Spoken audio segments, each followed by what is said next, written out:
Quererse libre, un intento de humanizar la realidad. Quererse libre, con Lía Méndez, Fortunato Morrone y Pía Argimón. Quererse libre, un programa para la libertad. Para la libertad, sangro, lucho, pervivo para la libertad. Mis ojos y mis manos, como un árbol carnal, generoso. Bueno, aquí estamos nuevamente. ¿Cómo están? Buen día para todos. Buenos hola, Pía. días. Hola, Pía, y hola, Fortu, que no nos contesta, pero nos escucha. ¿Estás ahí, Fortu, no? Hola, Grace. Hola, Grace. ¿Qué tal, Lucho, nuestro operador estrella? Llegó el viernes, Lía. Ay, sí, qué bien, ¿no? Qué lindo. Qué bien. Feliz viernes para todos. Hoy tenemos veda electoral, por lo tanto... No se puede hablar de nada. No se puede hablar. Justo ves que yo tenía un comentario para hacerte. Qué mala suerte tengo. Pero bueno, qué bien, ¿no? Hay elecciones el domingo y ya en otro programa nos hemos encargado de comentar sobre a qué cosas hay que atender cuando se escucha un candidato para mínimamente tener la posibilidad de elegir con mayúscula, ¿no? Pero bueno, a lo mejor algo sirvió, algo hemos aportado con esa mirada y ese punto de vista.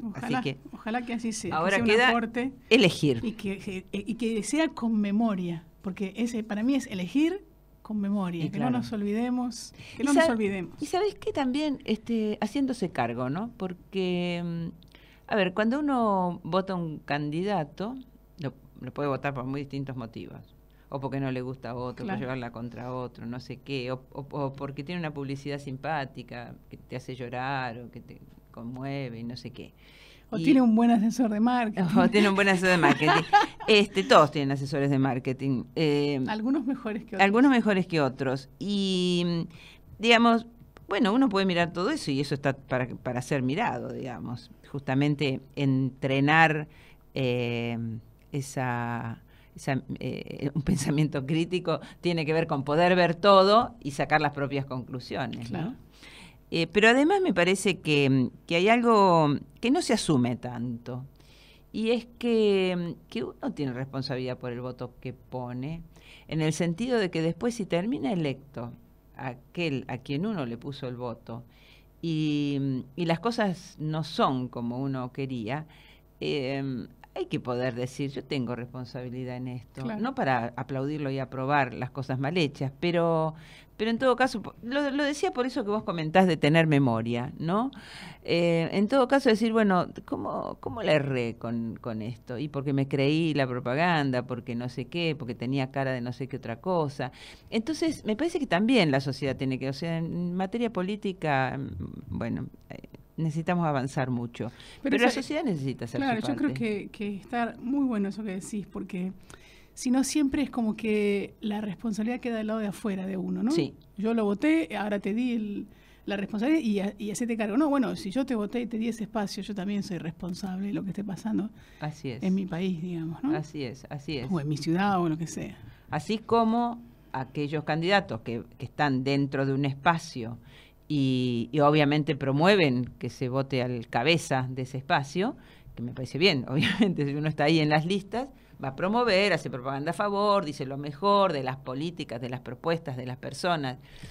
Entonces, después, si ganan, también esos políticos tienen que hacerse cargo y no correrse. O sea, si aquel cuyo voto y elección ellos promovieron, después resulta otra cosa, también hacerse cargo. Obviamente. Y bueno, y en la próxima correrse, es decir, indudablemente yo he llevado al pueblo a votar personajes que después resultan ser otra cosa. Entonces yo me hago cargo de mi parte y no voy a... Ídolos con pie de barro.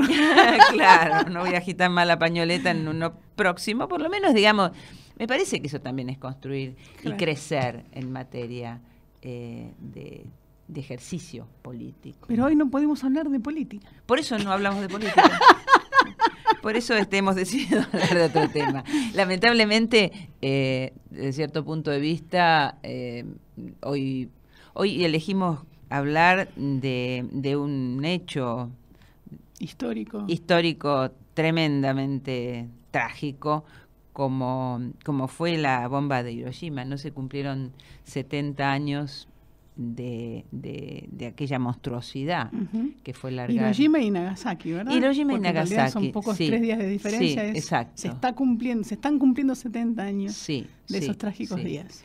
Y digamos, lo único interesante, digamos, en el sostener ese recordatorio es que no ha estallado otra Hiroshima, pero siempre estamos ahí como al filo, ¿no? Del riesgo, con el tremendo desarrollo del armamento nuclear que nadie afloja. O sea, hay algunos países que en realidad tienen como el monopolio de la fiscalización y el control del desarrollo y construcción de armas nucleares por parte del resto. Pero ¿quién le pone el cascabel al gato, no? Ellos son los que tienen decisión y ellos son los más peligrosos, los que supervisan, ponen controles, ponen límites para que semejante monstruosidad no siga creciendo. En otros países, de todas formas, ellos tienen el monopolio de construir armas nucleares y bueno, y entonces tener el mayor poder de fuego y ser la mayor amenaza sobre el resto de los países cuando quieren disciplinarlos a llevar adelante políticas, básicamente en materia económica, que es lo que maneja todo, porque tienen la amenaza de ser poseedores de semejante monstruosidad, ¿no? Claro. El tema es que estamos hablando de 70 años y desde ese momento la amenaza de una guerra atómica no ha dejado de existir. Es decir, pase lo que pase y hagan las movidas que hagan, vivimos con esa amenaza y en general no tomamos conciencia. Ese es el tema. Por eso nos parece, digamos, lo interesante de este recordatorio, justamente intentar generar conciencia, sostener la toma de conciencia, ¿no? Respecto del riesgo permanente en el que está toda la humanidad. No hay fronteras para eso. Claro. No hay fronteras para la amenaza nuclear. Parece ser que el contenido de armas nucleares que existe sobre el planeta podría hacer volar el planeta 40 veces. Qué locura, ¿no? Y eso no se... Imagínate, si además con la primera que vuele ya no hay más planeta, ¿para qué querés las otras 39? Claro. Pero es muy fuerte eso y en general de eso no se habla. Einstein decía que cuando le preguntaron cómo imaginaba que sería la Tercera Guerra Mundial, dijo con piedras y palos. Claro. ¿Con qué armas, no? Él dijo con piedras y palos, efectivamente, no va a quedar nada y va a haber que arrancar de vuelta. Y sobre todo, algo que se señala ya hace unos años, es que ni siquiera el armamento, o sea, no son nada confiables, vuelvo a repetir, los países que tienen el monopolio de la utilización y de la generación, construcción y avance con el armamento nuclear. Pero hoy está en manos, porque además ese avance ha hecho que ya no se necesiten grandes espacios o que no tienen que ser de grandes dimensiones para tener un importante poder destructivo. ¿Sí? Uno cree que las armas nucleares son algo que ocupa manzanas y manzanas y es algo cada vez más pequeño. Así es. ¿No? Entonces, con la proliferación de grupos terroristas en todo el mundo, no países terroristas que los hay, grupos terroristas, también tienen acceso a ese armamento, algún armamento nuclear. Entonces el riesgo señalaba Silo, ¿te acordás? Que es incluso hasta por error en la manipulación, ya ni siquiera por la intención de hacerlo, claro. Sino algún Simpson que ponga el café arriba del botón rojo, por ejemplo, ¿no? Sí. Entonces, nos parece que dedicarle un ratito en el programa a recordar a recordar la tragedia o la monstruosidad y también a poner, digamos, hoy para la reflexión y para la toma de conciencia la posibilidad cierta hoy de que se pueda producir algún desastre de ese tipo. No para asustar a nadie, no para asustar a nadie, pero me parece que son los temas, a veces hay temas más de coyuntura, más inmediatos, que a uno le ocupan absolutamente toda la vida. Entonces estamos que la inflación, que no sé qué, y está muy bien, pero uno queda como la cabeza apresada. Es como si estuvieras parado en una baldosa, ¿no? Y todo lo que te ocupa la vida todo el tiempo es lo que sucede en esa baldosa. Sí.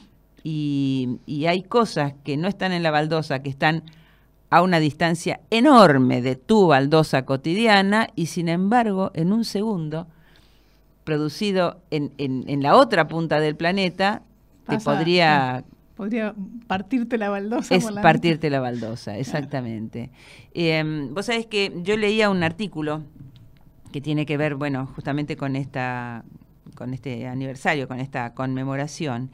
Y aparecía el primer ministro de Japón, ¿no?, reclamando, aparentemente tiene la idea de presentar ante la ONU un proyecto de resolución para prohibir las armas nucleares. Uh-huh.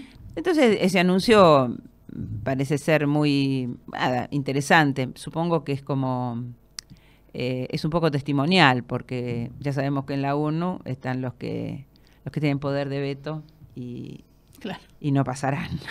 Todo lo que sea que ellos retrocedan no pasará.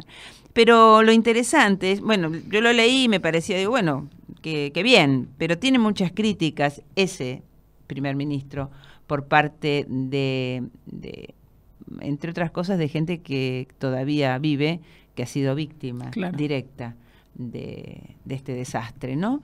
Y en realidad, vos sabés que la Constitución de Japón es una constitución pacifista, ¿no?, que impide cualquier decisión de avanzar del desarrollo militar, de avanzar militarmente.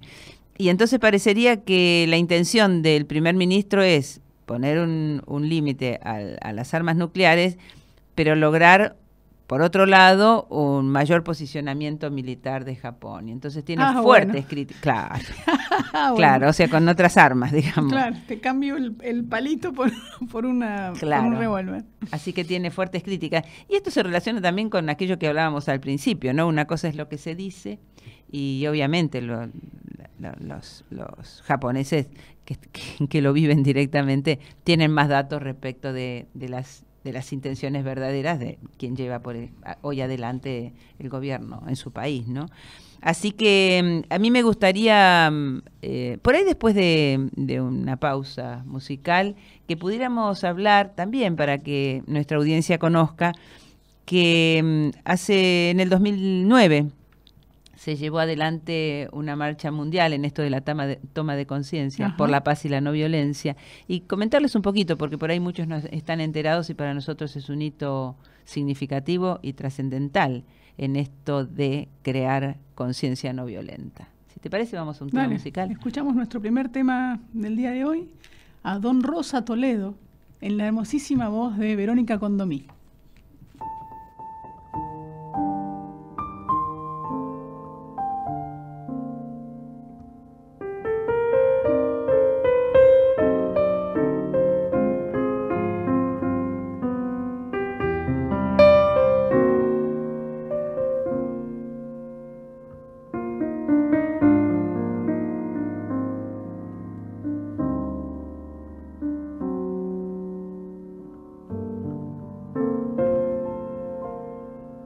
Desde el vino un grito sube por la tarde. Don Rosa Toledo va rumbo a las casas y su grito verde trepa los viscales y tiene un quejido de algarrobo y tala, y su grito verde trepa los viscales y tiene un quejido de algarrobo y tala. La vida le debe todas las promesas, él vino a cumplido, por eso es su amigo. Sus venas son ramas de viejos nogales y en su sangre dan danzan duendes de lagares, suben a son ramas de viejos nogales, y en su sangre danzan duendes de lagares. Fue mago de fraguas, fue también minero, mil estrellas guarda su yunque guerrero, como cascabeles de risas y sueños, porque su esperanza nunca tuvo miedo. Ahí va el rey del hacha, quítate el sombrero, que ahí va por la tarde Don Rosa Toledo.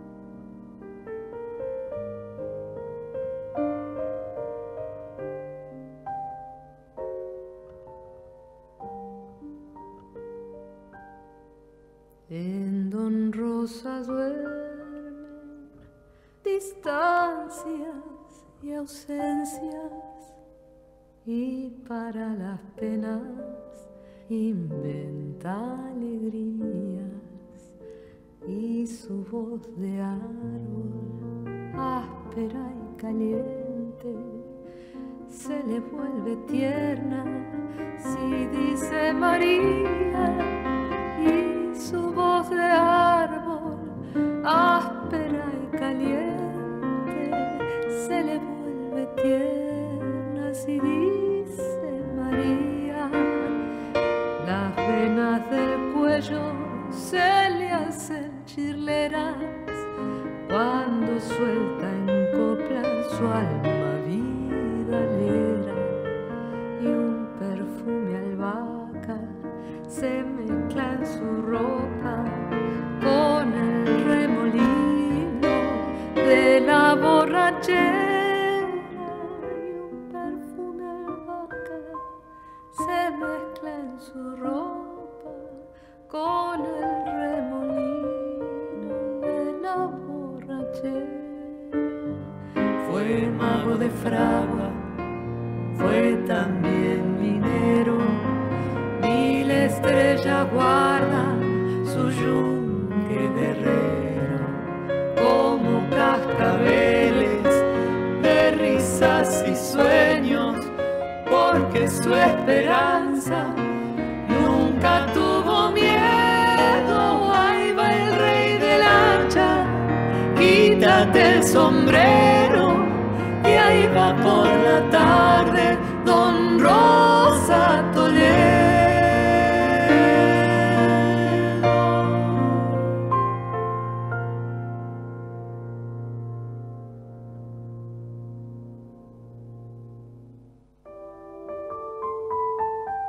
Quererse libre, una sinfonía que hay que saber escuchar.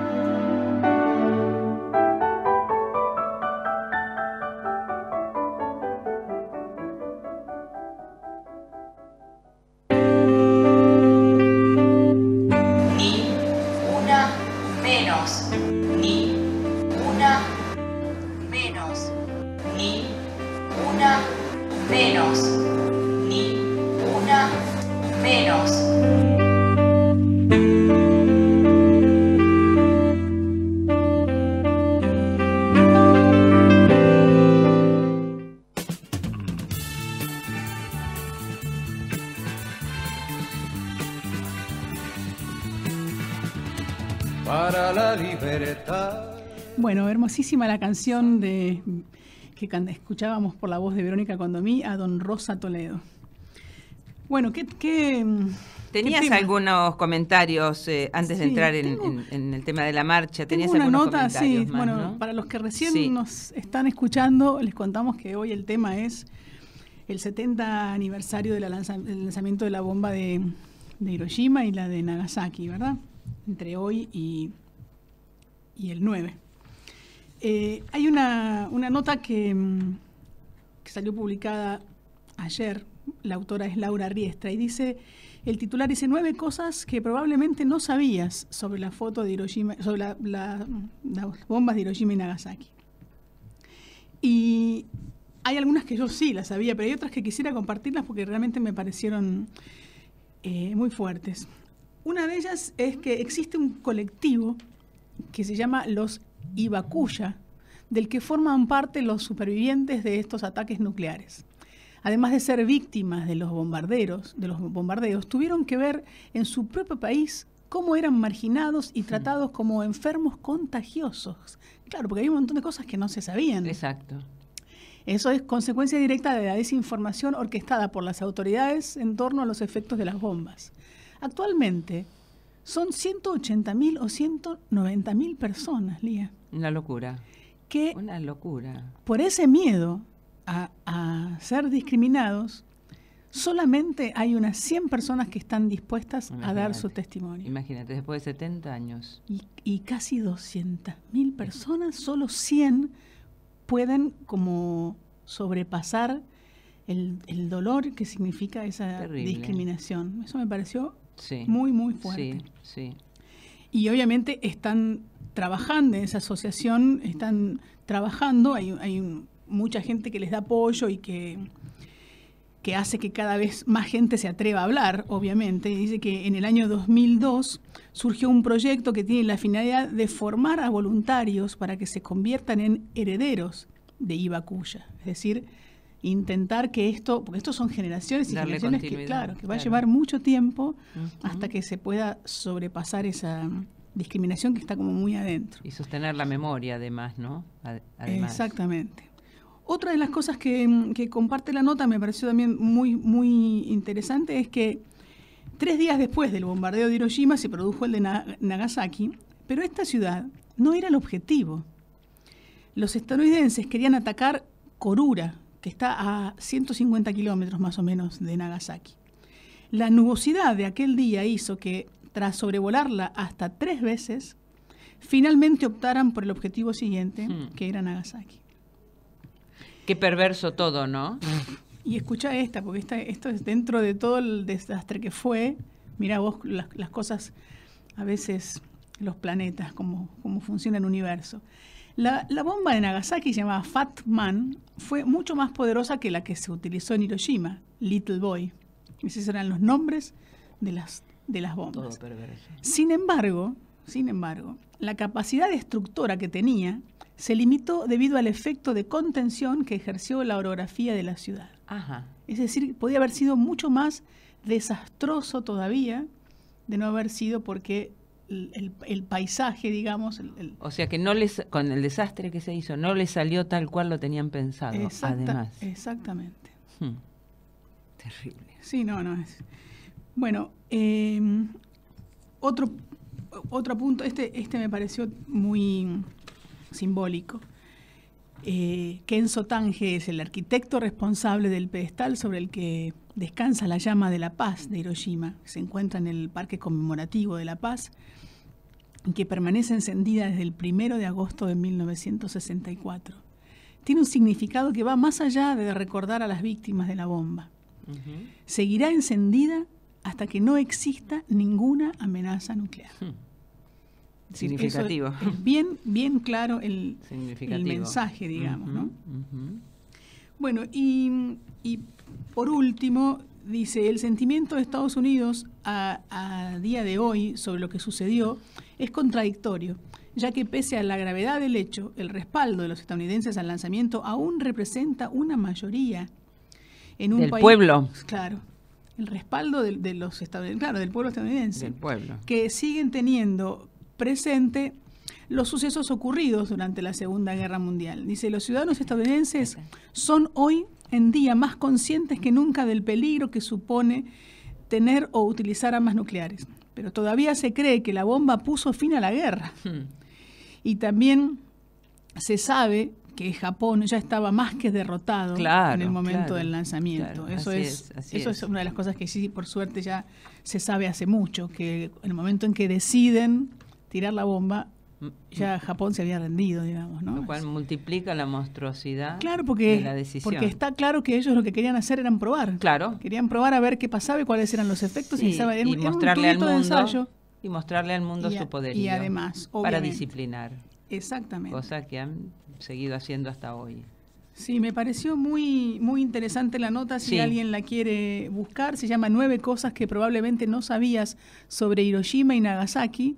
Es Laura Riestra la autora, y además está con fotos que ilustran muy bien los 9 puntos, digamos. Bueno, y yéndonos al otro extremo, afortunadamente, mencionábamos antes la Marcha Mundial por la Paz y la No Violencia, que tuvo lugar entre octubre del 2009 y enero del 2010, cuando se cumplían 140 años del nacimiento de Gandhi, de Mahatma Gandhi, un ícono de la no violencia. Y la marcha comenzó en Nueva Zelanda el 2 de octubre, que es la fecha que se conmemora el aniversario del nacimiento de Gandhi, y que además fue instituido por Naciones Unidas como el Día Internacional de la No Violencia. Así es. Dos extremos, ¿no? Y esa marcha, bueno, fue puesta en marcha por el movimiento humanista. Así es. Quizás, sí. Arrancó por Mundo Sin Guerras y Sin Violencia, que es una de las organizaciones del movimiento humanista. Así es. Y bueno, y de algún modo fue quizás como la mayor movida, digamos, que se ha producido así a nivel mundial, con ese claro objetivo. Yo creo que sí. De hacer conciencia en las poblaciones, ojalá en los dirigentes. De hecho, algunos de los números me parece que cuentan un poco eso. No sé si vos te acordás, pero pasaron por los 6 continentes, hicieron 160.000 kilómetros. Sí. Recorrieron 160.000 kilómetros y les llevó 90 días hacer esa vuelta. Había 40 trayectos en tren, había 100 trayectos terrestres, 14 aéreos, 25 acuáticos, barcos, barcazas, piraguas, es decir, era increíble la cantidad de... Bueno, no sé si lo dijimos, pero arrancó en Nueva Zelanda. Así es. Y en Wellington, y después de dar toda la vuelta terminó en Punta de Vacas, en Mendoza, en nuestro parque histórico. Y se inicia, decíamos, la marcha el 2 de octubre del 2009, y coincide ese año con el año en el que el sistema entró en la más grave crisis financiera mundial. Todos, digamos, experimentamos digamos, las consecuencias de esa crisis. Y ese año también batió un récord de las mayores inversiones en armamento de la historia. Qué bárbaro. Así que fue muy, muy significativa la fecha en que se puso en marcha, y además, o sea, ¿cuál era la intención de esta recorrida, digamos, por todos los países, que incluso pasó por algunas fronteras donde entre países había conflictos muy serios, así que también fue significativo, digamos, o muy simbólico el hecho de que era un pequeño equipo en realidad. Sí, y además fueron cambiando, ¿no? Claro. Había un equipo y base, se iban sumando, en cada país se iban sumando gente, y todas las acciones en el campo social, cultural, educativo que se llevaban adelante, muy diversas, además muy inspiradas y muy creativas, para en cada país, digamos, dar una señal de la necesidad de construir otro mundo, en definitiva, ¿no? Y para eso es posible, para construir otro mundo hay que imaginarlo, y imaginar un mundo diferente necesita una toma de conciencia importante por parte de la humanidad. Claro. Bueno, de hecho hay una página web que es www.mundosinguerras.net. Ahí no solamente está la información sobre esta organización, Mundo Sin Guerras y Sin Violencia, sino que está toda la información de esta marcha mundial. Vos sabés que hubo así ponencias interesantes a lo largo de ese recorrido, y porque hubo charlas en universidades, en lugares... Visitas a presidentes, hubo un montón. Sí, sí, y algunas de las cosas que se decían en estas ponencias, en estas charlas, decían, nos faltan mentes afiebradas de gobernantes y grupos económicos del aparato militar industrial, el poder en la sombra, que ven como salida al desorden, ¿no? Hablando de la crisis financiera, un desorden que ellos mismos han generado, ven como salida la confrontación armada, cosa que han venido haciendo durante siglos. Es como la solución a grandes crisis son grandes guerras, ¿no? Claro. Y decía este documento que la cosa va más allá, porque hay países que hablaban de la posibilidad de realizar ataques nucleares, entre comillas, controlados en las guerras convencionales. Claro, esa es la posición que se va llevando, digamos, como para defender y no desistir de lo que pueda ser la guerra nuclear. Entonces, guerras controladas dentro de las guerras convencionales. Claro, lo que es raro es cómo no preguntarse, porque una de las cosas que se preguntaba, digamos, toda la documentación de la Marcha Mundial y los folletos, todo el manifiesto que sustenta el arranque de la marcha, decía ¿por qué? Porque el hambre en el mundo puede resolverse con el 10% de lo que se gasta en armamento. Es decir, ¿qué le está pasando a la humanidad que está gastando millones y millones de dólares en generar esto, cuando en realidad con solo el 10% de eso podría terminarse el hambre en el mundo, por ejemplo? Me acuerdo que preguntaban, ¿podemos imaginar cómo sería si se destinara el 30 o el 50% de esa inversión para mejorar la vida de la gente en vez de aplicarlo a la destrucción?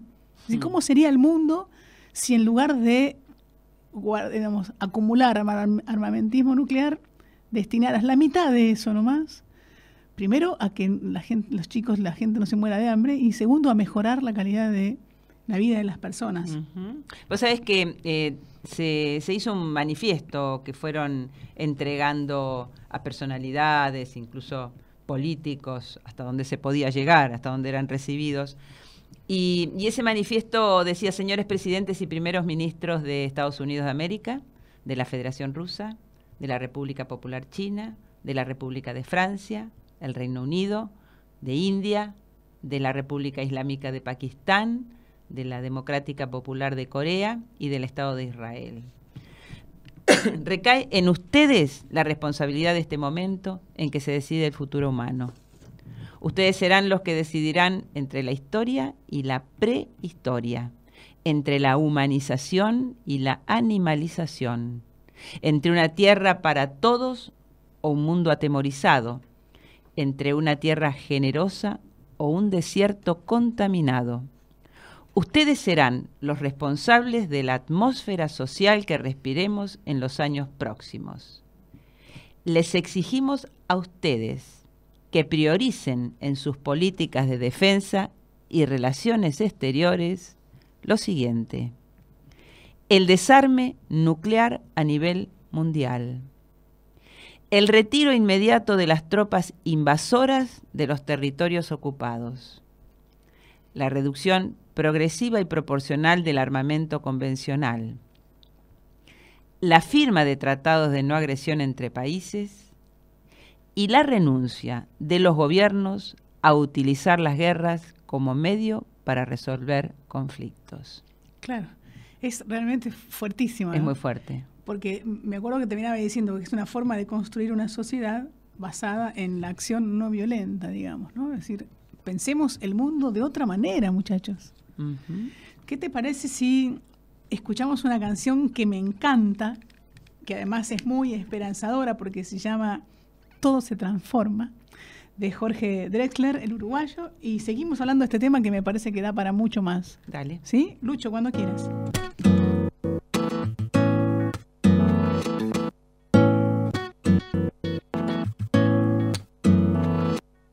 Tu beso se hizo calor, luego el calor movimiento, luego gota de sudor que se hizo vapor, luego viento que en un rincón de La Rioja movió el aspa de un molino mientras se pisaba el vino que bebió tu boca roja. Tu boca roja en la mía, la copa que gira en mi mano. Y mientras el vino caía, supe que de algún lejano rincón de otra galaxia, el amor que me darías transformado volvería un día a darte las gracias. Cada uno da lo que recibe, luego recibe lo que da. Nada es más simple, no hay otra norma. Nada se pierde, todo se transforma. Todo se transforma.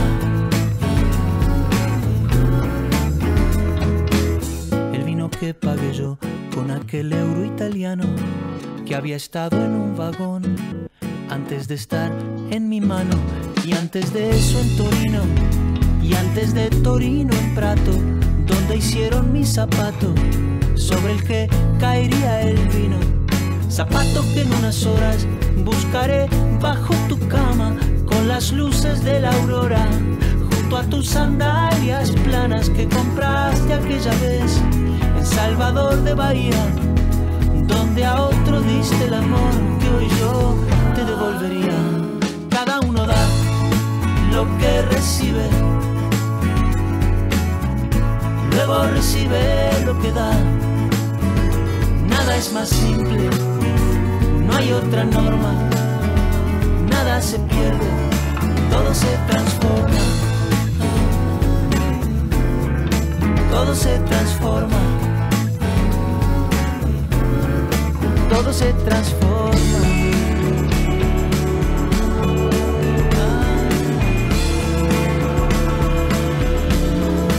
Todo se transforma. Supe que de algún lejano rincón de otra galaxia, el amor que me darías transformado volvería un día a darte las gracias, porque cada uno da lo que recibe, luego recibe lo que da.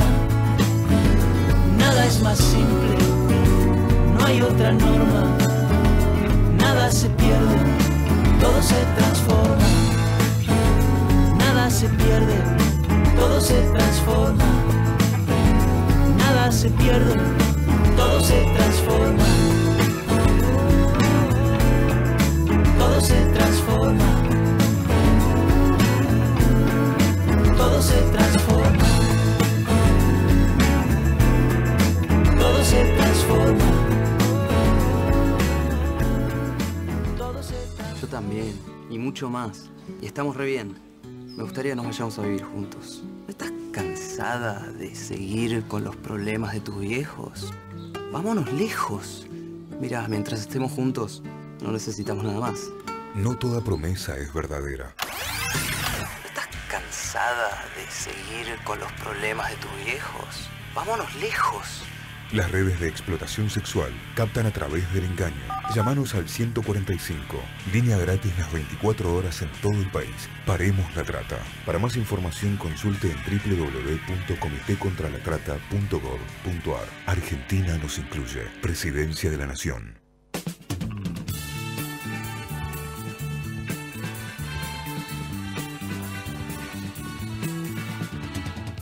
Bueno. Nada se pierde, ¿eh? Nada se pierde, todo se transforma. Muy bueno, me la, encantó. la violencia se puede transformar en no violencia. Así es. Yo creo que no hay que perder la esperanza y la fe, hay que seguir trabajando. Hay que tomar la decisión. Hay que seguir trabajando. Que es personal. Claro, en ese sentido. En lo social, pero es personal.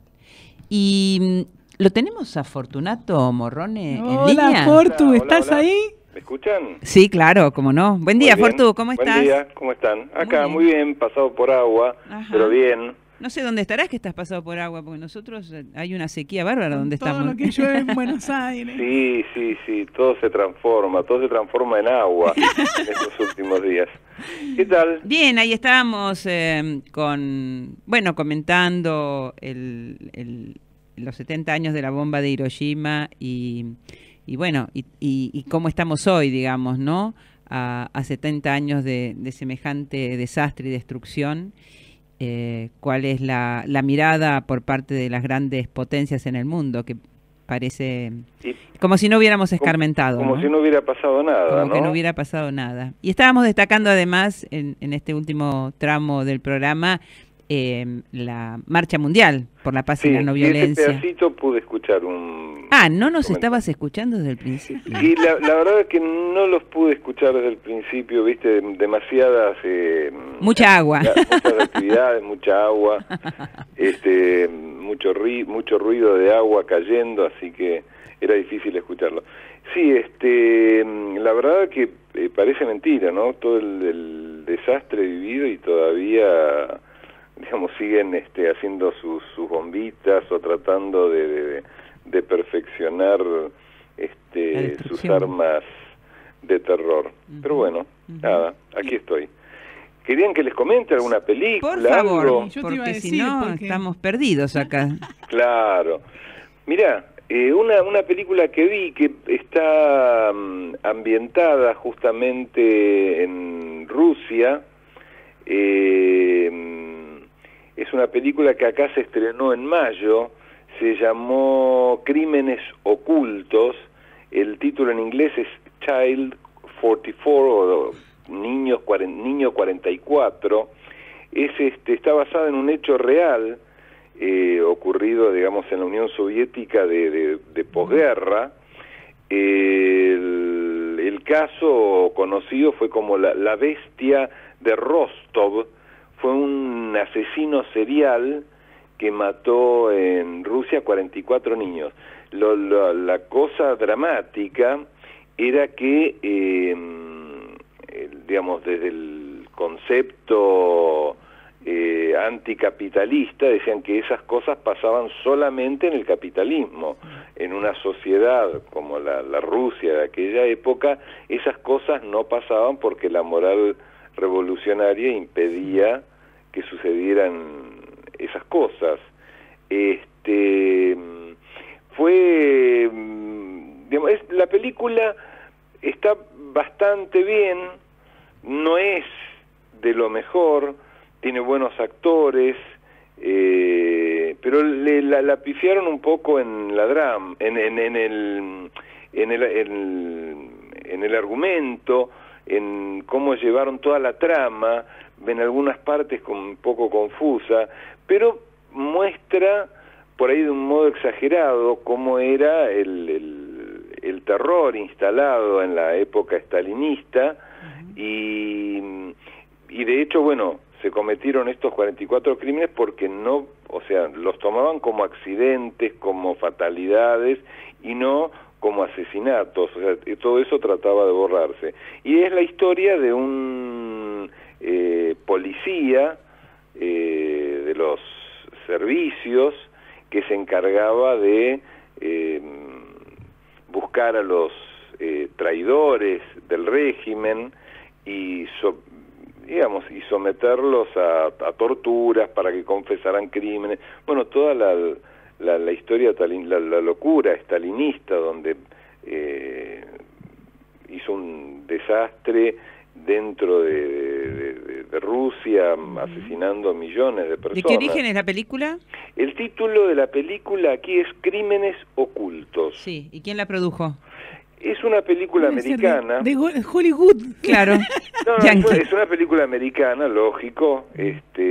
Bueno, fue prohibida esta película, su exhibición en Rusia, en la Rusia actual. Porque, claro, hace una descripción como muy parcial, pero claro, de todas maneras, yo creo, digamos, que no es tan alejada del terror que se había instalado dentro de la Unión Soviética respecto de, imagínate, todo lo que pasó con Trotsky, cómo, digamos, lo echan, lo persiguen y hasta que lo terminan asesinando en México. Digamos, había toda una situación de terror, donde no se podía hablar en contra del régimen, cualquier cosa que escapara, digamos, al control de ese superestado era considerado traición. O sea, ¿recomendás la película? Mira, yo recomiendo verla porque no está mal, está tomada como un hecho histórico, no Claro. esperen ver una cosa extraordinaria, pero está, digamos, No me bien convenciste mucho, te digo. ¿Cómo? No me convenciste mucho. No te quiero tampoco vender una super película, porque no lo es, pero tiene, qué sé yo, está Gary Oldman, ese me gusta. que es un actorazo. Ahí está, digamos, el protagónico, el que hace de investigador, es Tom Hardy, que es un actor que la verdad que es muy bueno. Hay otra chica que es Noomi Rapace, que también es una muy buena actriz. O sea, las actuaciones están muy bien. La jode un poco el director en cómo estructura la película, claro. y donde pierde, porque básicamente es un policial, no es una película de denuncia del régimen soviético. Entonces se queda mucho en esa denuncia, en la situación de la pareja entre el protagonista, el policía, y su mujer, y pierde un poco toda la parte de la policial, el suspenso, la investigación, la resolución cuando logran atrapar a este asesino serial, es como rara. Me convenciste, Fortu. Bueno, que no la vas a ver. La voy a ver. Seguí con las goteras. Sí, para un día de lluvia, si está a mano, se puede ver. Así que bueno, esta es la peliculita que tenía para comentar. Bueno, Fortu, ¿te tenemos el viernes que viene acá? Seguro, sí. Te mandamos un beso. Gracias. Un beso enorme. Que terminen bien el programa. Besos para Lucho, para Graciela y para los oyentes. Dale. Muchas gracias. Un abrazo. Chau, chau, Fortu. Gracias. Gracias. Hablando de lluvia y de agua, hay una canción lindísima de Mariana Walsh que se llama Las Estatuas, y la vamos a escuchar por las chicas de Ay Mama.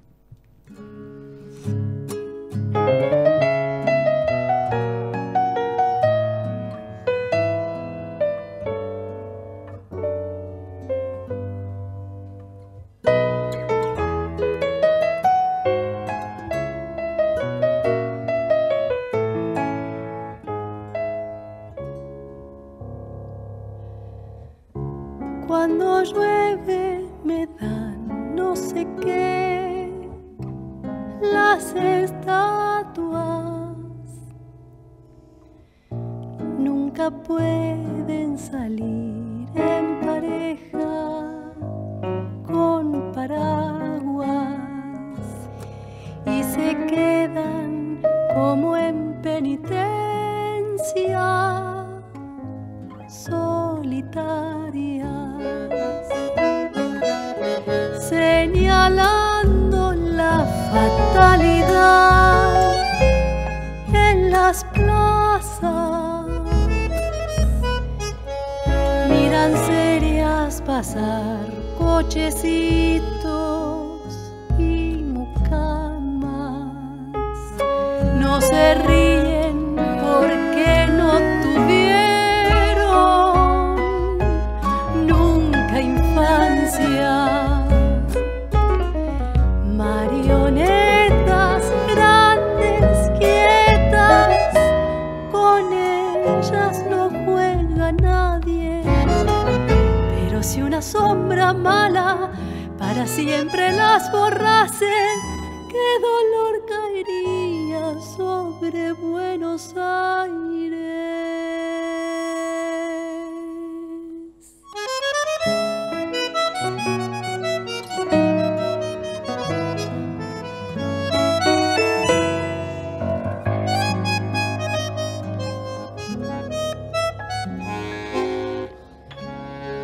Cuando llueve y me voy a dormir, las estatuas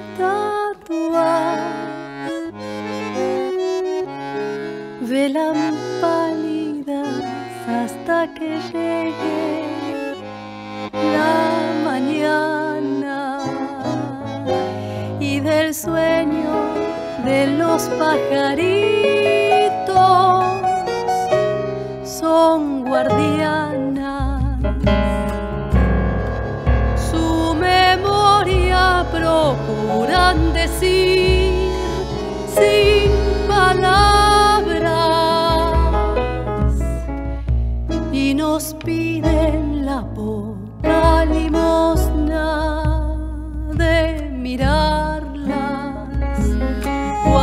solo quieren contarnos un cuento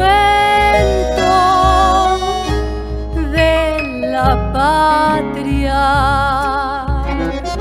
Marionetas grandes, quietas, con ellas no juega nadie. Pero si una sombra mala para siempre las borrase, qué dolor caería sobre Buenos Aires.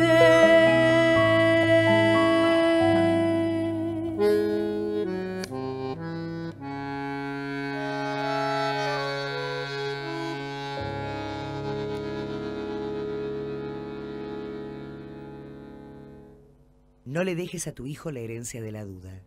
Resolvé tu identidad ahora. 011-4384-0983 www.abuelas.org.ar.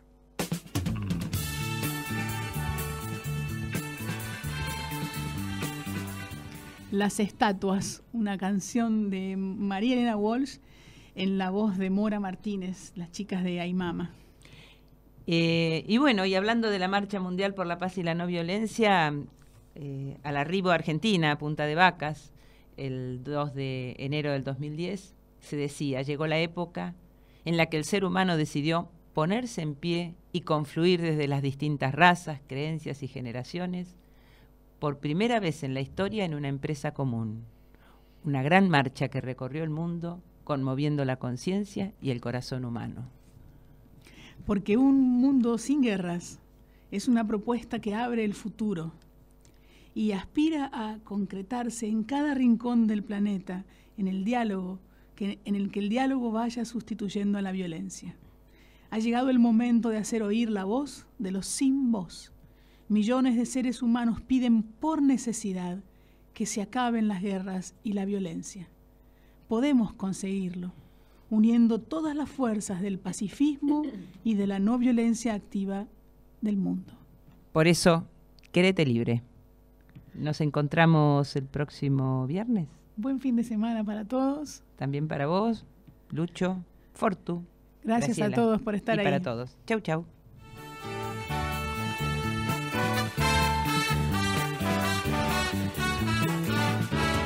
Para la libertad, sangro, lucho, pervivo para la libertad.